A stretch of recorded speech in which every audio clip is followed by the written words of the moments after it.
COVID-19 pada anak umur 6 sampai 11 tahun memang akan dilaksanakan. Sebelumnya kan sudah berlangsung yang umur 12 sampai 19 tahun. Tujuannya kita harapkan juga untuk anak tercapai herd immunity. Adapun vaksin yang diberikan sama dengan vaksin dewasa. Jadi pemberiannya 2 dosis. Antara dosis pertama dengan dosis kedua jaraknya kurang lebih 30 hari atau 4 pekan. Diharapkan semua anak bisa tercover dengan vaksin COVID-19 ini.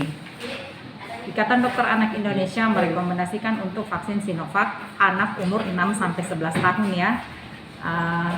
Semua anak berhak untuk divaksin. Adapun kondisi-kondisi yang membuat anak ditunda sementara vaksinnya adalah misalnya pada saat hendak divaksin anak dalam keadaan demam, batuk, pilek. Ya. Bukan berarti tidak divaksin, tapi ditunda. Apabila kondisinya sudah memungkinkan dan sudah baik, tetap dilaksanakan vaksin. Yang kedua, anak yang habis dalam perawatan rumah sakit. Jadi 7 hari pasca perawatan baru bisa kita berikan vaksin. Yang ketiga, anak yang sedang mendapat kemoterapi atau dalam perawatan kanker. Ya, itu tidak bisa diberikan vaksin COVID dulu. Terus anak yang mendapat pengobatan kortikosteroid dosis tinggi atau imunosupresan itu ditunda dulu. Selain dari itu semua bisa. Yang penting pada saat vaksin anak tidak dalam keadaan demam, batuk, pilek dan dalam keadaan sehat.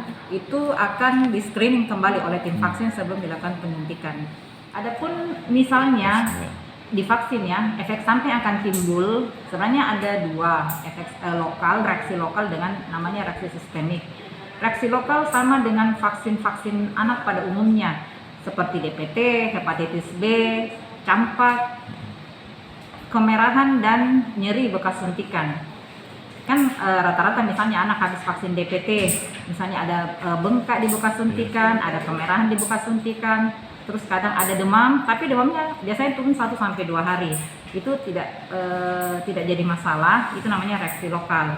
Kalau reaksi sistemik biasanya, tapi ini jarang kita dapat. Tapi sekali lagi saya katakan bahwa vaksin COVID ini prinsipnya sama dengan vaksin-vaksin anak yang lain. Penyuntikan hampir sama seperti kayak vaksin DPT, hepatitis B dan campak serta vaksin anak lainnya. Makanya ada yang namanya tim screening.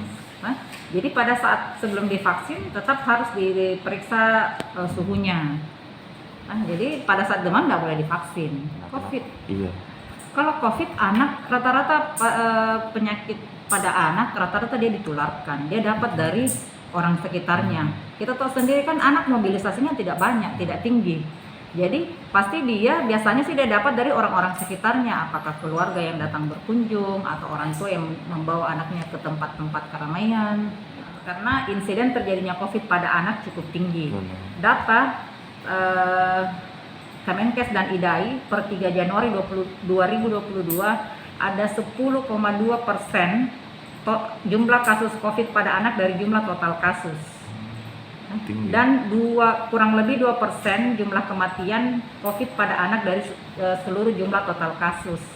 Makanya dipandang kenapa perlu juga diberikan vaksin COVID pada anak.